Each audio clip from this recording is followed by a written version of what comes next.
नमस्कार दोस्तों, study IQ पर आप सभी का बहुत बहुत स्वागत है।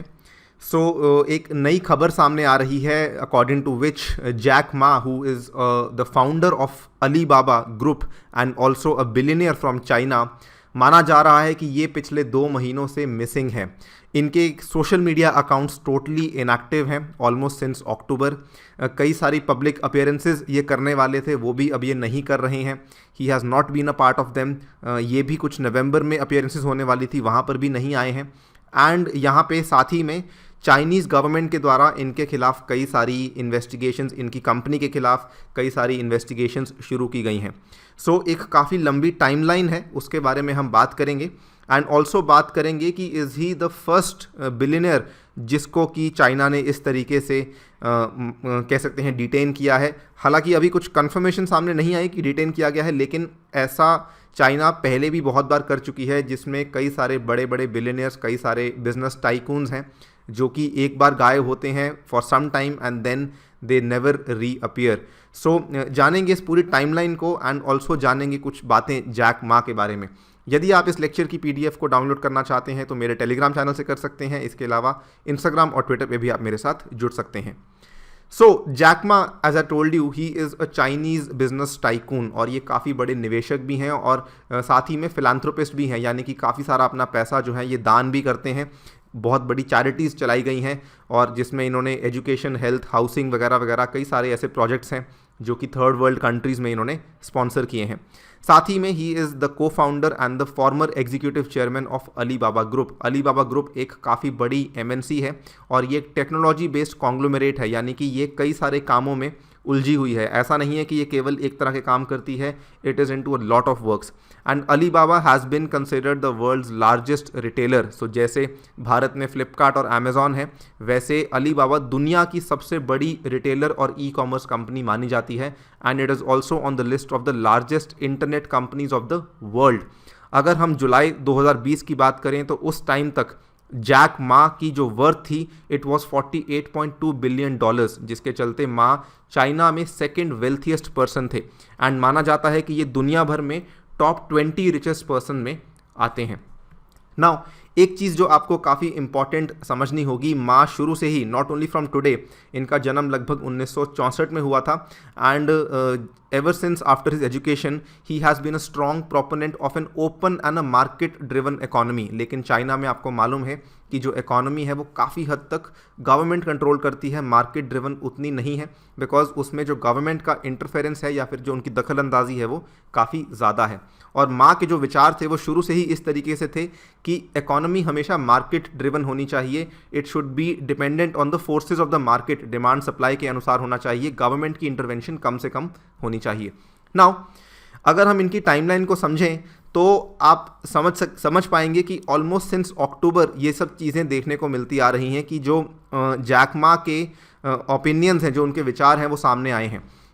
अक्टूबर 24 को इन्होंने काफ़ी लंबी स्पीच दी थी और मैं ज़्यादा डिटेल में नहीं जाऊंगा इस स्पीच की, लेकिन इन्होंने जो चाइना का ट्रेडिशनल बैंकिंग सिस्टम था उसकी काफ़ी आलोचना की थी, उसकी काफ़ी निंदा की थी कि जिस तरीके से ये लोग काम करते हैं इसी वजह से चाइना आज भी डेवलपिंग कंट्री ही माना जाता है। इन्होंने कहा था कि चाइना में जो मेंटालिटी है वो पॉन शॉप मेंटालिटी है।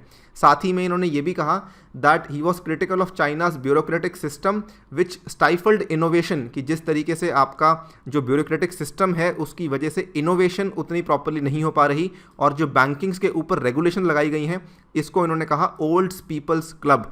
ही वॉज वेरी वेरी क्रिटिकल, और इन्होंने ये कहा कि हम इस सिस्टम को बदल सकते हैं अगर हम आर्टिफिशियल इंटेलिजेंस या फिर बिग डेटा का इस्तेमाल करते हैं। लेकिन इस चीज़ को ऑब्वियसली चाइनीज़ अथॉरिटीज़ ने and particularly Chinese president Xi Jinping ने पॉजिटिवली नहीं लिया। इसके बाद क्या होता है, देखिए चाइना का और इनफैक्ट दुनिया का एक सबसे बड़ा आईपीओ आने वाला था जिसका नाम था एंट आईपीओ। एंट ग्रुप का आईपीओ आने वाला था और ये ऑलमोस्ट तय था कि जब ये लॉन्च होगा तो इसकी बहुत ही बड़ी लिस्टिंग होगी। लेकिन क्योंकि ये स्पीच सामने आ गई, 24 अक्टूबर को ये स्पीच सामने आई, उसके बाद आप देख सकते हैं इनका जो एंट ग्रुप का आईपीओ था, विच वाज अगेन पूरा का पूरा जो इसका स्पेयर हेडिंग था ये जैक मा के द्वारा हो रहा था, इसको सस्पेंड कर दिया गया। और ये जस्ट 2 दिन पहले की बात है, जब आईपीओ लिस्ट होने वाला था, निवेशकों ने अपना पैसा डाल दिया था, रिटेल इन्वेस्टर्स थे, प्रमोटर्स थे, सभी अपना पैसा डाल चुके थे, लेकिन उस समय चाइनीज़ गवर्नमेंट ने कहा कि आईपीओ को आप लिस्ट नहीं कर सकते हैं। They are going to list the IPO in Hong Kong and in Beijing, in Shanghai, I am sorry, तो इन दोनों में लिस्ट करने वाले थे, लेकिन यहाँ पे इन्होंने मना कर दिया। और ये भी कहीं ना कहीं जो आपका चाइनीज़ गवर्नमेंट का सिग्नल था कि आप सरकार से ऊपर उठ के या फिर सरकार की आलोचना करके आप यहाँ पे सर्वाइव नहीं कर सकते हैं।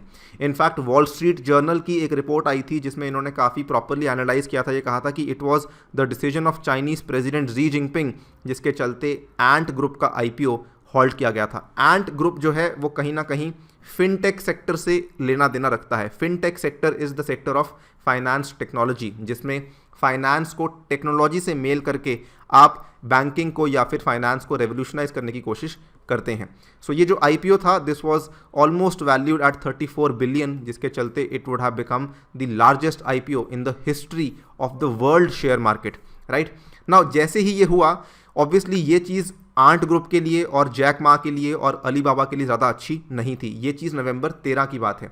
इसके बाद अगर आप देखें 24 दिसंबर की बात है, जस्ट 10 डेज अगो चाइना ने फिर से जो जैक मा की कंपनी है अलीबाबा उसको टारगेट किया और इनके ऊपर एंटी मोनोपोली इन्वेस्टिगेशन के एक जांच शुरू कर दी कि अलीबाबा कहीं ना कहीं पूरी की पूरी मार्केट को मोनोपोलाइज कर रहा है और कैप्चर करने की कोशिश कर रहा है। और जैसे ही ये जांच करने की खबर सामने आई थी तो अलीबाबा ग्रुप के जो शेयर्स थे वो भी काफ़ी ज़्यादा गिरे। सेकेंडली, ये 24 दिसंबर के बाद आप देख सकते हैं इमीडिएटली आफ्टर दैट 28 दिसंबर की ये न्यूज़, चाइना ने ऑर्डर किया Alibaba founder Jack Ma to pare down fintech empire, कि आपका जो फिनटेक का इतना बड़ा आपने एम्पायर खड़ा किया हुआ है उसको आपको कम करना होगा, बिकॉज चाइनीज़ गवर्नमेंट इस चीज़ से खुश नहीं है। तो कहीं ना कहीं चाइनीज़ रेगुलेटरी अथॉरिटीज़ या फिर चाइनीज़ गवर्नमेंट इस चीज़ को बिल्कुल भी पॉजिटिवली एक्सेप्ट नहीं कर रही थी। ना ये सब चीज़ें अभी तक हो रही थी, लेकिन the biggest shock was this, जो कि आज दोपहर को ही ये सामने आया है। कई सारी एजेंसीज इसको कवर कर रही हैं, इंडिया की आउटलुक मैगजीन इसको कवर किया है एंड इवन याहू फाइनेंस ने इसके बारे में बात की है। आप देख सकते हैं, where is Jack Ma, Alibaba founder suspected to be missing. और ये माना जा रहा है कि पिछले 2 महीनों में इन्होंने कोई भी अपीयरेंस फिजिकल या फिर वर्चुअल अपीयरेंस नहीं की है, जिसके चलते it is assumed till now, हालांकि कंफर्म नहीं है लेकिन सस्पेक्टेड है कि शायद इनको चाइना ने डिटेन कर लिया है या फिर इनको कहीं ना कहीं गायब करवा दिया है। याहू फाइनेंस की न्यूज़ देख सकते हैं, Chinese billionaire Jack Ma suspected to be missing again, जनवरी 4, 2021 की ये न्यूज़ है। सो अगर आप इनके ट्विटर अकाउंट को देखें तो अगर आप ट्विटर पे जाते हैं तो सबसे ऊपर सबसे लेटेस्ट ट्वीट्स आते हैं। इनका जो लास्ट ट्वीट था दैट वाज अक्टूबर 10, जैसा कि आप यहाँ पे देख सकते हैं। ये जैक मा का पर्सनल ट्विटर अकाउंट है एंड सिंस अक्टूबर 10 इन्होंने किसी भी चीज़ को लेके ट्वीट नहीं किया है, किसी भी चीज़ को लेके सोशल मीडिया पे अपने ओपिनियन या अपनी राय को व्यक्त नहीं किया है। सेकेंडली, जैक मा के द्वारा चलाया जाने वाला एक बहुत ही इंटरेस्टिंग टीवी शो है जिसमें कि ये टैलेंट को रिक्रूट करते हैं और जो लोग एंटरप्रेन्योर्स बनना चाहते हैं उनको ये रिक्रूट करते हैं। ये टीवी शो का नाम है अफ्रीकाज बिजनेस हीरोज़, जिसमें कि ये आई टोल्ड यू एंटरप्रेन्योर्स को रिक्रूट करते हैं।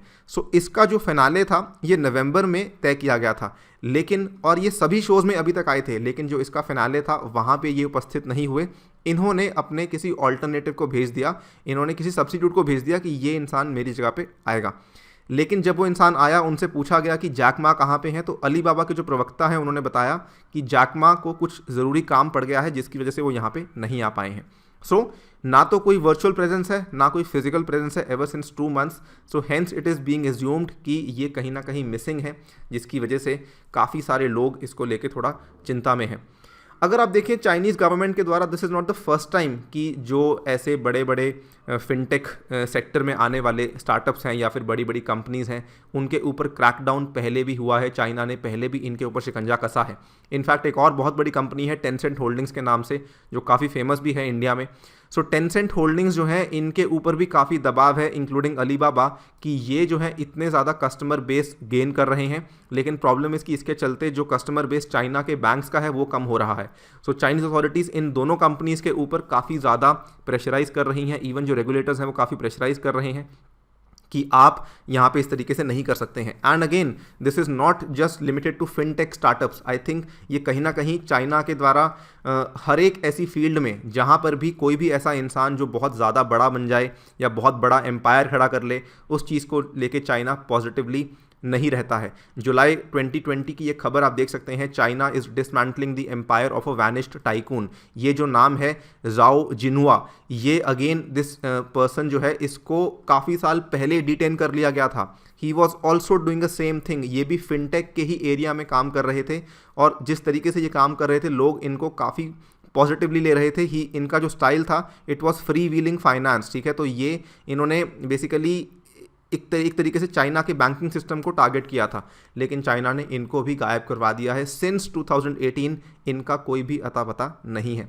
सेकंड हम बात करते हैं रेन जिकियांग की। ये भी काफ़ी बड़े रियल एस्टेट टाइकून हैं और इनकी गलती क्या थी कि इन्होंने कोविड-19 के टाइम पे चाइनीज़ प्रेसिडेंट की डायरेक्टली आलोचना की थी। And not only Chinese president Xi Jinping, साथ ही में इन्होंने चाइना कम्युनिस्ट पार्टी के बारे में भी कुछ कहा था, जिसको लेके चाइनीज़ गवर्नमेंट ने इनको भी जेल करवा दी for 18 years. He is a very very senior business tycoon, he is a very very big real estate developer जो कि अब जेल में है अगले 18 साल के लिए। सो चाइना की कहानी ऑलमोस्ट वैसी ही है जैसी पहले थी, but now this time it is Jack Ma who is not only an entrepreneur but almost equal to a celebrity, जिनको कि अब माना जा रहा है कि शायद अगवा करवा लिया गया है या फिर उनको डिटेन करवा लिया गया है। इस वीडियो में फिलहाल इतना ही। यदि आप यूपीएससी की तैयारी कर रहे हैं तो इस कोर्स को ज़रूर बाय कीजिएगा। इसको आप आसानी से बाय कर सकते हैं स्टडी IQ की ऐप पे, जो कि गूगल प्ले स्टोर पे अवेलेबल है।